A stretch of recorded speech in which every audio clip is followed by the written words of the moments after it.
या भयंकर उन्हामध्ये शरीराला आणि मनाला तृप्ती देणारं आज आपण थंडगार असं एक सरबतची रेसिपी बघणार आहोत। बऱ्याच वेळा आपल्याला उन्हाळ्यामध्ये भूक कमी लागते आणि अशी ही थंडगार पेय आपल्याला पिण्याची खूप जास्त इच्छा होत असते।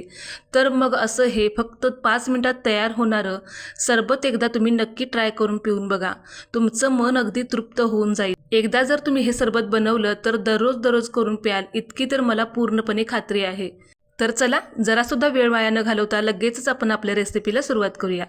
तर रेसिपी सुरू करण्याआधी तुम्हा सगळ्यांना माझं एक निवेदन आहे, जर का तुम्हाला माझी रेसिपी थोडी जरी आवडली तर प्लीज व्हिडिओला एक लाईक करायला अजिबात विसरू नका। त्याचबरोबर शिल्पा किचन मराठी या चॅनेलला सबस्क्राईब करायला सुद्धा अजिबात विसरू नका।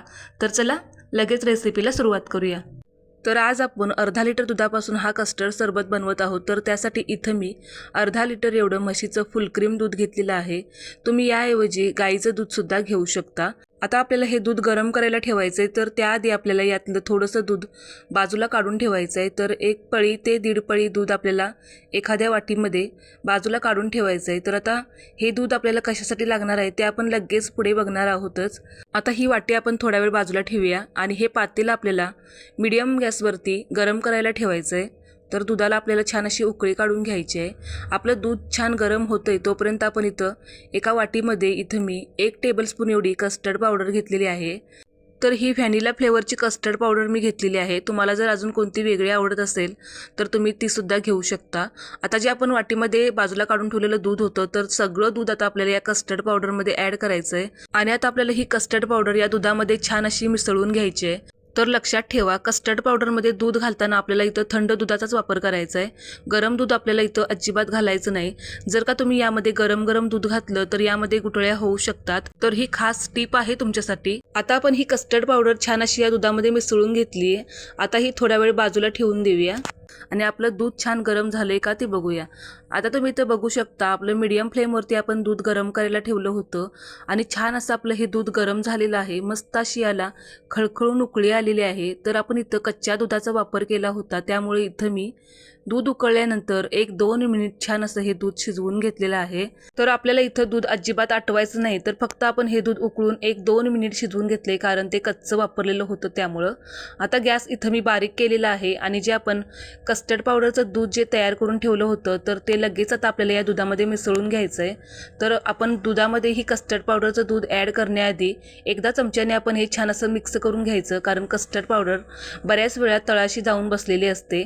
त्यामुळे एकदा तुम्ही हे चमच्याने मिक्स करून मग हे कस्टर्ड पावडरचं दूध तुम्ही या दुधामध्ये मिसळून घ्या। तर इथं मी गॅस बारीकच ठेवलेला आहे आणि बारीक गॅसवरतीच आता आपल्याला फक्त 2 ते 3 मिनिट आपल्याला हे दूध शिजवून घ्यायचं आहे, किंवा थोडंसं घट्ट होईपर्यंत आपल्याला हे दूध शिजवून घ्यायचं आहे।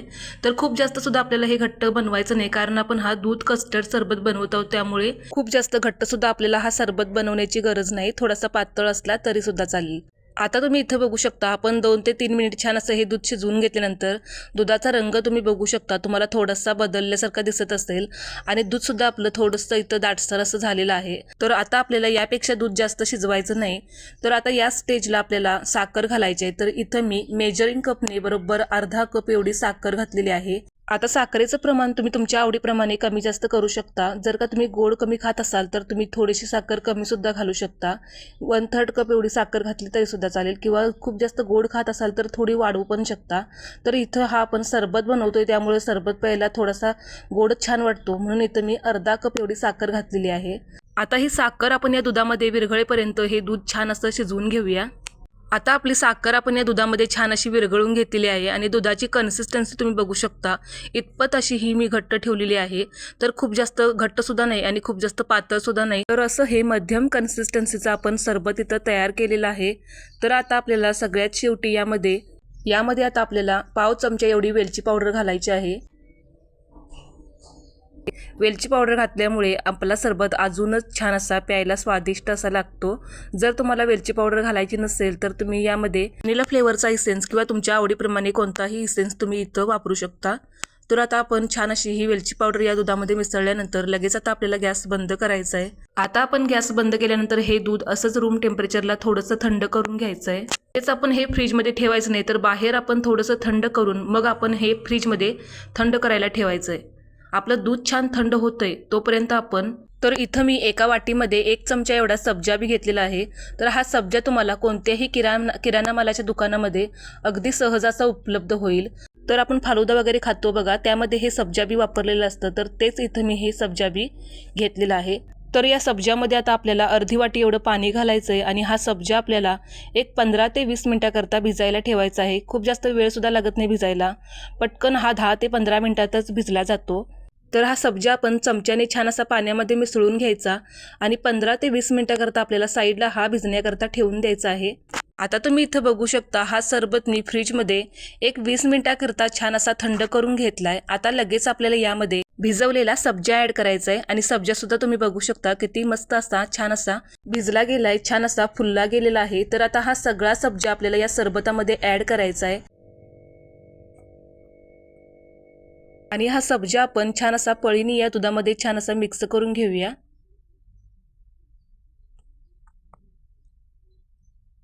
आता आपण हा सब्जा या सरबतामध्ये मिसळल्यानंतर आपला सरबत तुम्ही बघू शकता अजूनच सुंदर असा आपला हा सरबत दिसायला लागलाय। बघता क्षणी प्यावा असा, अगदी कुणाच्याही तोंडाला पाणी सुटेल असा आपला इथं कस्टर्ड सरबत बनून तयार झालेला आहे। आता आपल्याला यामध्ये बर्फाचे खडे घालायचे, तर आपण ज्यावेळेस सरबत सर्व करू त्यावेळेस आपल्याला यामध्ये बर्फ ॲड करायचा आहे। तर बर्फ पूर्णपणे ऑप्शनल आहे, जर तुम्हाला घालायचा असेल तर तुम्ही घालू शकता किंवा तुम्ही असाच फ्रीजमधून थंड थंड हा सरबत सर्व करू शकता। तर या भयंकर उन्हामध्ये शरीराला आणि मनाला तृप्ती देणारा आज आपण मस्त असं हे थंडगार सरबत बनवलेलं आहे। जर का तुम्हाला आजची रेसिपी थोडी जरी आवडली असेल तर एकदा नक्की ट्राय करून बघा। तुम्ही जर हा सरबत एकदा करून पिला तर दररोज करून प्याल इतकी तुम्हाला मी खात्री देते, कारण इतका हा अप्रतिम असा लागतो आणि खूप जास्त साहित्य सुद्धा लागत नाही। आता हा सरबत आपला छान दिसावा म्हणून मी यावरती थोडेसे पिस्ता आणि बदामाचे काप टाकणार आहे।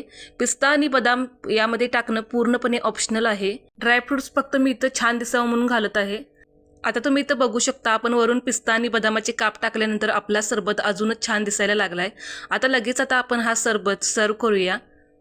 तर मंडळी, कशी वाटली तुम्हाला ही आजची रेसिपी ते मला कमेंट करून नक्की सांगा। रेसिपी थोडी जरी आवडली असेल तर प्लीज व्हिडिओला एक लाईक नक्की करा आणि जर का तुम्ही माझ्या चॅनेलवरती नवीन असाल आणि अजून जर तुम्ही चॅनेलला सबस्क्राईब केलं नसेल तर नक्की सबस्क्राईब करा। त्याचबरोबर साईडला एक बेल घंटेचं चिन्ह दिसेल, त्यावरती क्लिक करून ऑलचं बटन सिलेक्ट करा आणि नोटिफिकेशन ऑन करा, म्हणजे माझ्या अशाच नवनवीन व्हिडिओचं नोटिफिकेशन सगळ्यात आधी तुमच्या मोबाईलवरती येईल आणि मग तुमच्याकडून एकही रेसिपी मिस होणार नाही। आणि माझा हा आजचा व्हिडिओ तुमच्या नातेवाईकांना, मित्रपरिवाराला जास्तीत जास्त लोकांपर्यंत शेअर करा। पुन्हा भेटूयात अशाच एखाद्या नवीन व्हिडिओसोबत, तोपर्यंत धन्यवाद।